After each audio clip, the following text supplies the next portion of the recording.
мы снимали в конце октября. Тогда практически все встреченные нами местные жители, в прошлом обитатели ветхих и аварийных домов, были недовольны новым жильем.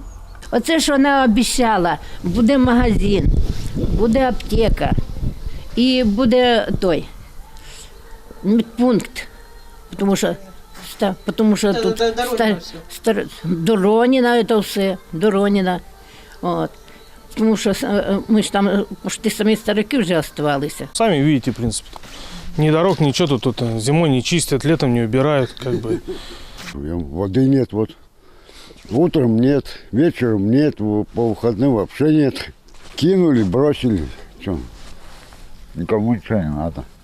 Больше всего жалоб было на отсутствие освещения и плохую дорогу. Прокуратура не раз указывала местным властям, что нарушения надо устранять. Однако чиновники все время сетовали на отсутствие денег. Впрочем, решать проблемы они все же начали.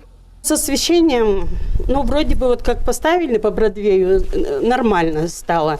Но вот по этой территории ночью темно. Хотя вот на этих домах ставили в прошлом году прожектора, говорят, будут они светиться.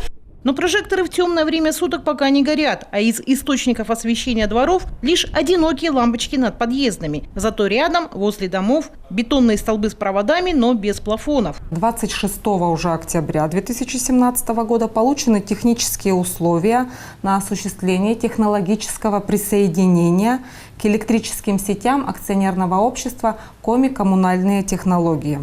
Объект подключения – уличное освещение села Выльгард, местечко Печи-Пашня, улица Мира, Новая, Юбилейная. Также далее заключен договор от 28 ноября на разработку проектно-сметной документации на строительство линии уличного освещения. По словам чиновницы, уличное освещение должно появиться в Печи-Пашне летом. Впрочем, жители микрорайона отмечают, изменения к лучшему уже есть. Территорию благоустраивают, мусор стали вывозить регулярно, да и контейнеров на площадке прибавилось. Ситуация на постоянном контроле у муниципальных властей. Создана рабочая группа с участием всех заинтересованных структур, в том числе и управляющих компаний. Кроме того, администрация ведет непрерывный диалог с органами исполнительной власти республики, то есть это и с Минстроем, и с Министерством имущественных отношений. Кроме того, в оперативном порядке все ситуации, которые возникают критические по местечку Печи-Пашня, мы устраняем в кратчайшие сроки. Уже, возможно, в январе специалисты Минстроя Коми возьмутся за решение проблемы с асфальтированием нынешней щебеночной дороги до микрорайона. Пытаются районные чиновники заманить в местечко и предпринимателей, чтобы там, наконец-то, появился свой магазин и аптечный киоск. Наталья Литкевич, Павел Люленмин, телеканал Юрган, Сыктывдинский район.